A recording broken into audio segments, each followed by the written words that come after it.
They had more tanks in town than we had people. We lasted, I think they gave us a chance at 1 o'clock to surrender. And then again that night, our lieutenant accepted it. So that was my entry into prison camp. You know, when you're standing there with your hands on top of your head and a gun in your belly, you kind of, I don't know, the adrenaline doesn't run, nothing does. You just kind of stand in the stupor, I think. Now, I don't know if you're afraid, but it's just hard to comprehend. This is happening to me, you know. If you didn't have a tin can, you didn't eat. I'd give anything if I had the tin can I had in prison camp. But it was a porcelain wash bowl, it was a latrine, it was your source of food, anything, that tin can. So I guess treasure what little you have and take care of it and hang on. Then you got some breakfast, and the breakfast was ersatz coffee. And you got a part of a tin can full if you were lucky enough to have a tin can. If you didn't have a tin can, you didn't eat. But my understanding of the coffee was that they took barley and parched it, and then they crushed it, and that made a colored liquid. And it was you know, not hot, but it was not. It was more than warm. And some of us drank it. Some of us used it to wash in. That was kind of the purpose of it. At noon we got the bread, I guess, and the bread was the famous German bread, and I do have the recipe of it. It had sawdust and leaves and straw in it. And they would give you, kind of depending upon their supply, so many loaves of bread. And like if I had 20 people I was accountable for, maybe one day I'd get 4 loaves, so that was 5 people to a loaf. I think the average was like 6 men to a loaf of bread, and the loaves were not as, they were a smaller loaf. And you would cut it and distribute it. And it was the famous black bread, but you'd kill for it. I mean, it was all you had. And I've been asked, well, who got the biggest piece? Well, what we'd do is we'd have these groups, and the day I was captain, and then the captain's position would go around the circle, and I would cut the bread today, and everybody would take a piece, and I got the last piece. So if there's a small piece, the captain got it.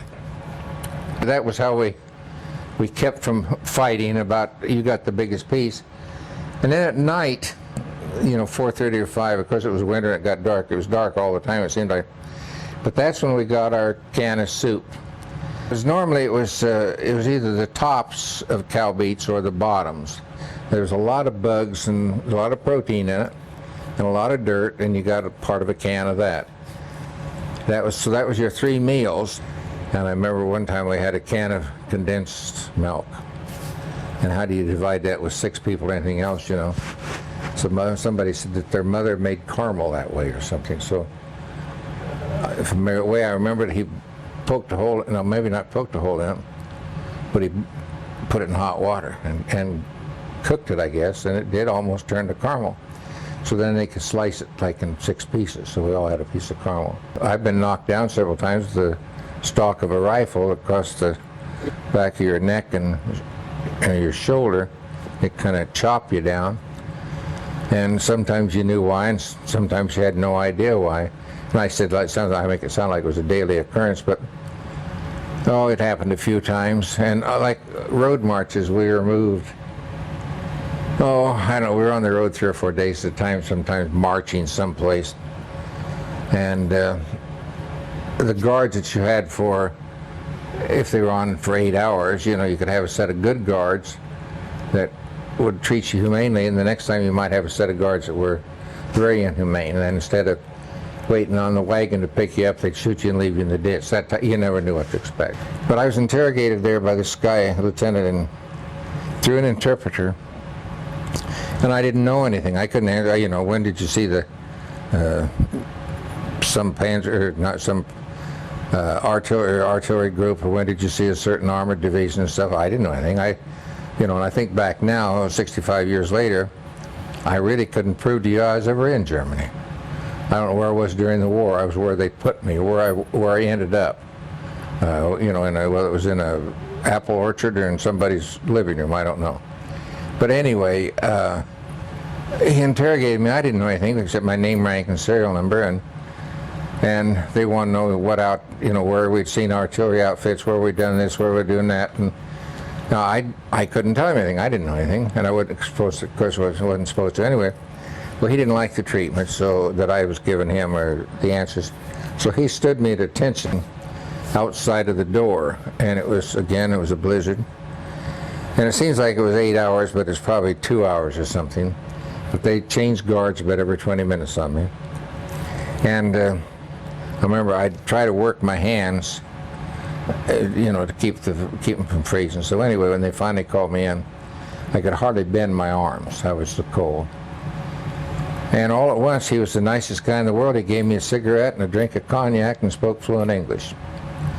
And he had been educated at Iowa State College after the World War I, and part of our Lend-Lease and our, rebuild the world policy or philosophy.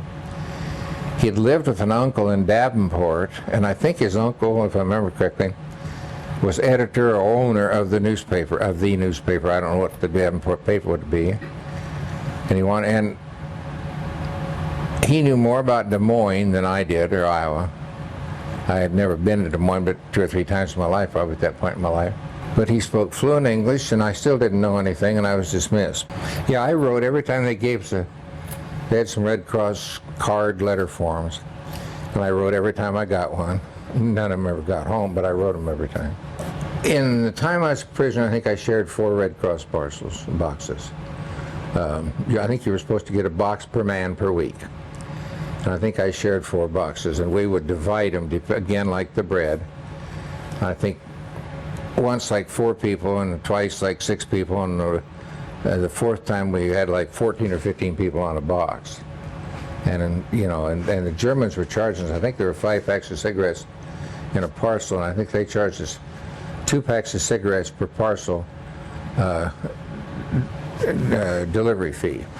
They brought them down from the ports up in in North Germany, which is not too far. You couldn't get medical care. They didn't. They didn't feed you. You're supposed to get a living diet. I never got a blanket, a toothbrush, or a comb, or anything. I never saw a piece of toilet tissue. Well, it was the British 7th Armored. The Desert Rats liberated us, and they kept us in camp for a few days, and how many days I can't remember, and I think they gave us rations. I know they did, but it seems like they put us on American rations, like we had some sea rations. A few days later, my aunt called from California to tell my mother and dad, like 2 o'clock in the morning or something, it was midnight out in California, that she heard that I was alive. And how she had heard it was that this lady in Chicago, who was a friend of my aunt's in California, had seen in the paper, they'd listed, and I have the article someplace, they'd listed that had the article about the liberation of this prison camp, and saw people actually die from the excitement and all that stuff. And he had a list of the different people from Chicago and Chicago area, some of them 100 names like that, but from Iowa he liked 9 or 10 names. And he had Bruce Longstreet or Long something, because I couldn't read my writing. Well, this lady saw it in Chicago and thought, well, that was close enough. She called my aunt in California. My aunt called my folks. And then everybody knew Sharon knew it, because, with a party line system and 1 operator on. So I guess they had a party all night, but they still didn't know whether it was true or not. But that was, I remember this doctor in Fort Dix on our way home talking to us, and there were 30 or 40 of us in the room, and he told us about going home, and he gave us a diet and what our mothers were supposed to do and all this and that. No fried potatoes, no crispy chicken, I don't know at all. But that if we took care of ourselves, that most of us would live till we were 30, and some of you are going to make it till you're 40. Well, I was 20. Oh, well, that's not bad. That's a long time. So ever since I was 30, these have been free years, season. I want a few more free years, but so it affects you. It affects you emotionally. I wouldn't talk about it for 45 years now. I won't shut up.